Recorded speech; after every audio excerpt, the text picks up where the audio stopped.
Otra cosa que quería resaltar, Miguel, es el tema de que la Caja Nuestra trabaja en una íntima sintonía con los colegios de abogados de todo el país y también con las cajas forenses, que es la pata que se encarga de la obra social de los abogados y los procuradores.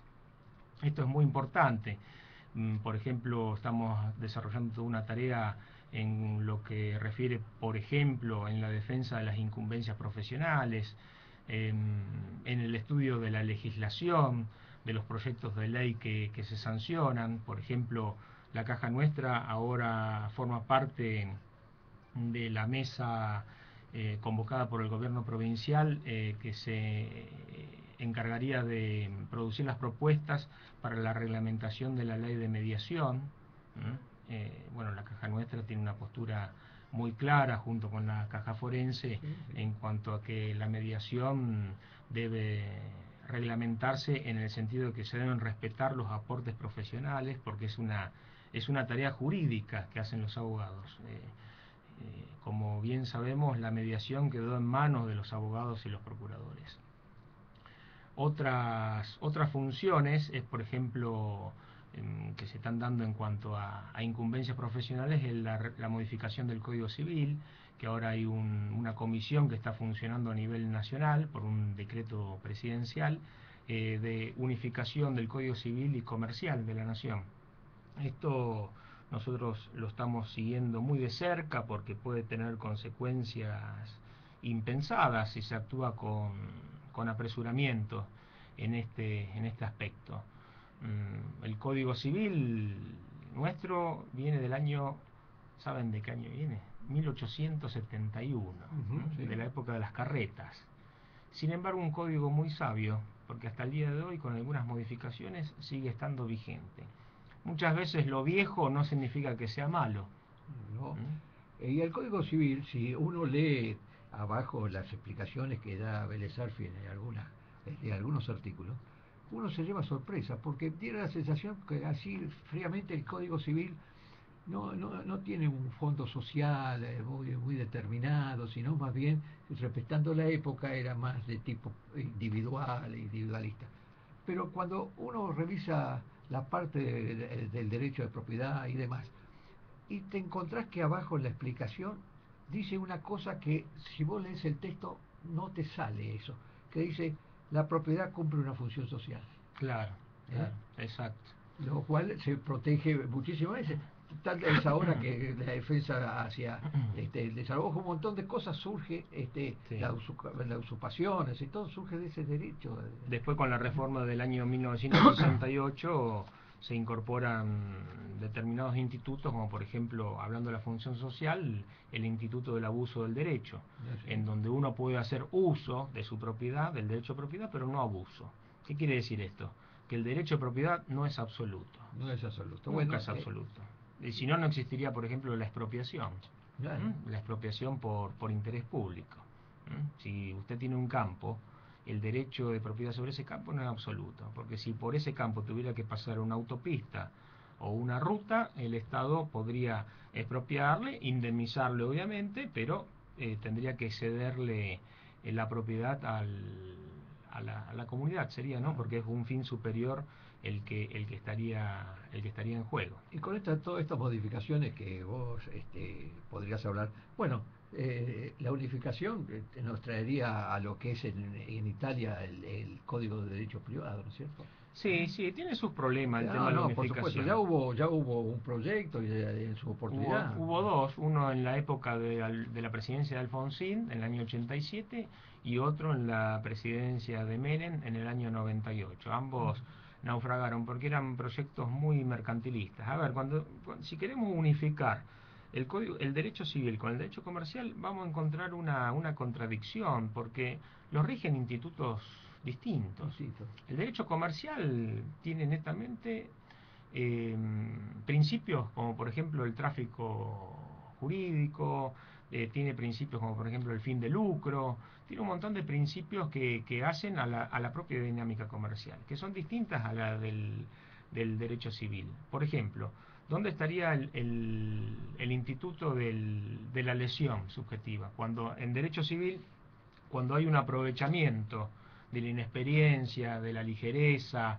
o del estado de necesidad de la otra parte, hay un instituto que se llama lesión, en donde se puede dar marcha atrás con ese acto jurídico y recomponer la situación en forma equitativa. Es un instituto netamente del derecho civil.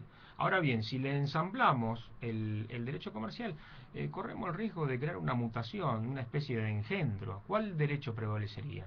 Esto a mí me lo había dicho cuando hice el doctorado hace unos cuantos años el doctor Vidar Campos. Él era muy contrario a este tipo de proyectos de unificación, porque él decía que si unificamos derecho civil y comercial, uno de los dos iba a prevalecer, y que naturalmente iba a prevalecer el derecho económicamente más fuerte, el derecho comercial. Es decir, los institutos del derecho comercial se iban a ensamblar sobre el de derecho civil. Otra consecuencia, por ejemplo, en lo que es materia de sociedad conyugal, en derecho de familia, lo que ensamblamos los institutos del derecho comercial en materia de derecho de familia. Bueno, en fin, esto toda una discusión que hay que darse. Pero bueno, a mí me parece que es un retorno a épocas de un liberalismo muy digamos, muy fuerte, ¿no? Como el que se dio apenas cayó el muro de Berlín, ¿no? Esa época como que decía que, bueno, cayó el muro de Berlín, ahora el mundo es liberal. ¿Se acuerdan del historiador norteamericano que decía Fukuyama, decía el fin de la historia? Bueno, la historia terminó, bueno, más o menos un retorno a eso. Es como una contradicción que hay. A veces uno ve en el gobierno nacional, y cuando digo gobierno nacional digo también a los partidos de la oposición, que vamos para un determinado rumbo. Y después vemos que hay medidas que se toman que van a un rumbo totalmente contrario. Este proyecto de unificación podrá discutirse, pero es claramente un proyecto de tinte economicista, un proyecto de tinte netamente liberal, más liberal por las cosas que he podido ver, que hemos podido analizar, mucho más liberal que lo que sería el derecho norteamericano. En fin, a mí me parece que es inexplicable, o bueno, si en esas áreas de gobierno hay una falencia conceptual sobre determinadas cosas, ¿no? Porque, por ejemplo, Miguel, ayer se sancionó un nuevo régimen de empleo doméstico. Vamos hacia una mayor consagración de derechos hacia un sector social que se veía postergado, ¿sí? Se les dan mayores derechos a los empleados domésticos. Se sancionó la ley de prepagas. Y ahora vamos a estar tratando la unificación del derecho civil con el comercial. Es incomprensible, es realmente de una... yo no quiero hablar de ignorancia, ¿no? Pero bueno, deja bastante que pensar. Sí, quién sabe, falta de asesoramiento, es decir, solamente escuchar una parte y no escuchar los dos y valorizar, Claro, fíjese evaluar, Miguel ¿no? que esta comisión es cerrada, no abrió el espectro a las instituciones, no fueron convocadas, no forman parte de esa comisión, por ejemplo, la FACA, que es la Federación Argentina del Colegio de Abogados, la coordinadora de cajas tampoco recibió ninguna notificación al respecto. No sé cómo se manejan de una forma como secreta, como no sé, quizá en una segunda etapa, Como patrón sí, de estancia, ¿no? quizá en una segunda etapa se abra el juego, pero si no consiguen consenso, estos proyectos van a naufragar o van a fracasar, porque no se puede desconocer lo que es la realidad nacional. Argentina no se termina en la General Paz.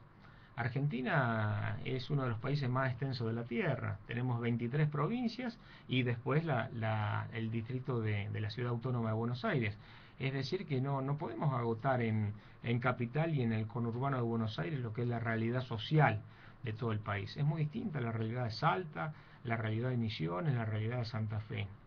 Y estos son temas muy delicados que no comprometen al actual gobierno ni al que viene, sino que comprometen a 4, 5, 6 gobiernos sucesivos, porque son reformas que no se hacen todos los días. Y no hablemos de la realidad del sur, ¿no es cierto? Que son totalmente necesidades, hasta en distancias que los ponen con necesidades diferentes a la gente del norte y del centro, ¿no? Seguro. Sí, no, pero no solamente eso, sino que también últimamente hay un intento de una modificación de la parte de donaciones que me parece, mira, yo no me enojo nunca, por radio menos, Bueno, ahí tiene un ejemplo, trato de lo que es el liberalismo extremo en esta materia.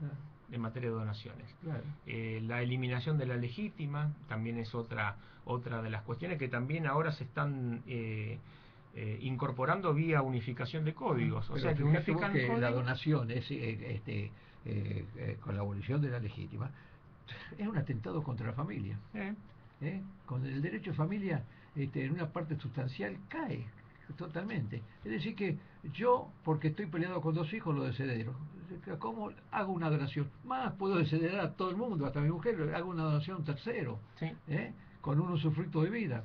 Y se equipara casi a la sociedad conyugal, pasaría a formar parte como una sociedad comercial, casi. Claro. Fíjese la locura que representaría esto, ¿no? Sí, sí, Unificando los códigos, la sociedad conyugal es una sociedad comercial, que a veces en los hechos se ha dado más de una oportunidad, pero bueno, consagrarlo eso desde la ley es directamente bajar los brazos y reconocer que directamente el Estado no va a cumplir ningún rol. Mira, con motivo de un informe que sobre el tema me dio el Colegio de Abogados, su oportunidad, yo lo fui leyendo a la audiencia lentamente para que conociesen cómo era el sistema, pero a su vez me iba entrando en furor.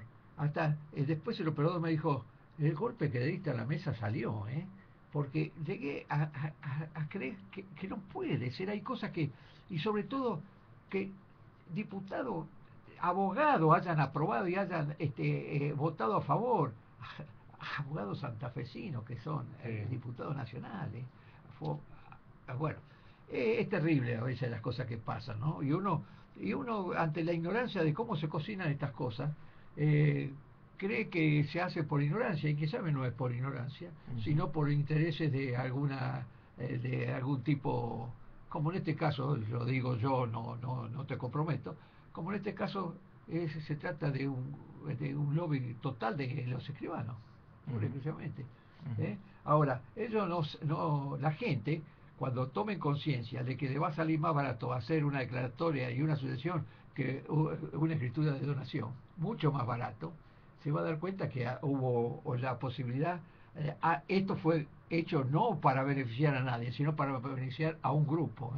Claro, Es así. pero después tarde, después cuando ya están las leyes sancionadas, llorar sobre la leche derramada, no ya representa una actuación posterior o un lamento sobre cómo se van haciendo las cosas. Por eso la tarea de un legislador es una tarea muy delicada, debería sopesar antes de dictar una ley, antes de modificar instituciones que ya tienen más de 100 años. Usted fíjese, 1870, estamos hablando de 140 años de vigencia y no ha habido problemas, salvo determinados problemas puntuales que precisamente la ley protegía, por ejemplo en materia de donaciones. El proyecto le elimina la acción de protección. Usted sabe que la persona puede disponer libremente sus bienes de un porcentaje determinado, ¿sí? Otro porcentaje no lo puede disponer, sino que está destinado a los herederos, es lo que se llama la legítima. Si pudiera disponer libremente, se daría casos de fraude, como por ahí hemos visto, no de fraude, sino de vulneración moral de la ley, ¿sí? Porque no constituiría por ahí un fraude desde el punto de vista penal.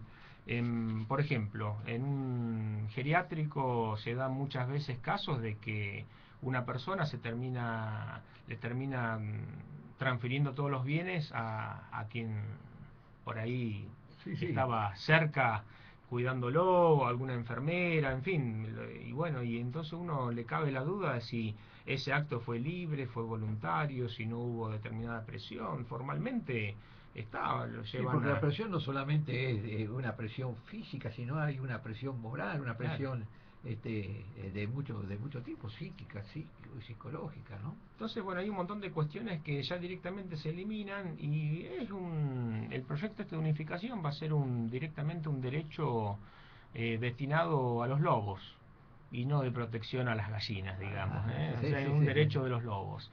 Es darle mayores potestades, es equiparar a los lobos y a las gallinas y soltarlos en el gallinero. Es decir, somos todos iguales ante la ley, una igualdad ficticia, porque no puede haber igualdad entre los que no son iguales. No, por supuesto. Bueno, hay algunos principios políticos que sostienen eso, ¿no? Sí. De que siempre la igualdad o la libertad no existe porque hay gente que es libre y hay mucha gente que no goza de la libertad plena, ¿eh? Ujú. Porque depende muchas veces de los libres, Claro, exactamente, ¿eh? exactamente. Por Y eso. de la voluntad de los libres, porque si dependiera pura y exclusivamente de los libres, en una de esas no sería tan, no te voy a decir, sería malo, pero menos malo.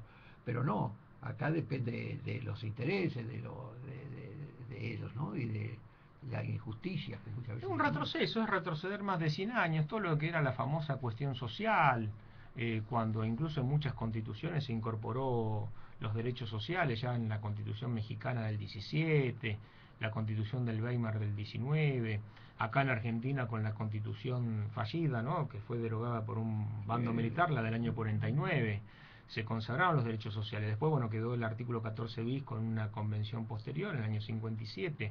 Pero bueno, eliminar y dejar en letra muerta, porque eso está bien, son los principios generales, pero después tiene que haber leyes que implementen eso. Ahí tenemos los códigos, tenemos leyes específicas. Si las leyes específicas no respetan estos principios madre, estamos retrocediendo. Es como un retorno a edades ya pasadas. Claro, lo que hay que, vos que me estás escuchando y lo estás escuchando acá al doctor Grau, tenés que recordar una cosa, que los códigos, siempre se habla del código, pero los códigos son leyes, ¿eh? Son leyes, porque la Constitución es una, de la Constitución surgen después para, para hacerla valer, etcétera, surgen leyes que promueven los códigos. Y los códigos son nacionales cuando son el Código Civil, el Código de Comercio, el Código Penal. Pero por el federalismo argentino, los códigos de procedimiento lo tiene cada provincia, son provinciales, por una sencilla razón, porque la distancia, los términos, los plazos, etcétera, son diferentes en cada provincia, ¿eh? La vecindad de ciudades, la vecindad de pueblo, la organización judicial, depende de muchas cosas, como la ley orgánica, los códigos de procedimiento y demás. Esos son provinciales. Disculpa que me Sí, metí en sí, sí, una sí, seguro, cuestión, seguro. pero más o menos ya que estamos, que la gente se entera un poco de cómo es la organización Seguro, de derecho del país. seguro, seguro. Y bueno, lo último que por ahí podría decir es que la caja nuestra, como, así como todas las cajas del país, tienen una consagración constitucional. En la reforma de 1994 se incorporó en el artículo 125 de la Constitución una cláusula que protege y, y bueno, y permite a los estados provinciales conservar todas las cajas de profesionales que existieran en ese momento. La nuestra, como es mucho anterior al año 1994, quedó amparado bajo este paraguas constitucional. Por eso cuando vino la andanada del entonces ministro Cavallo, que quería nacionalizar todos los servicios de jubilaciones, no pudo porque tuvo Esa cláusula este que era tan impedimento. Si grave. no, la caja en aquel momento posiblemente hubiera pasado a una FJP, que era la moda que estaba en ese momento, y vio Antonio cómo terminan las modas en nuestro país, ¿no? Bueno, doctor César Antonio Grau. Él fue el que nos dio hoy esta brillante lesión de muchas cosas que nosotros generalmente ignoramos, ¿eh? Bien, yo le agradezco muchísimo porque ya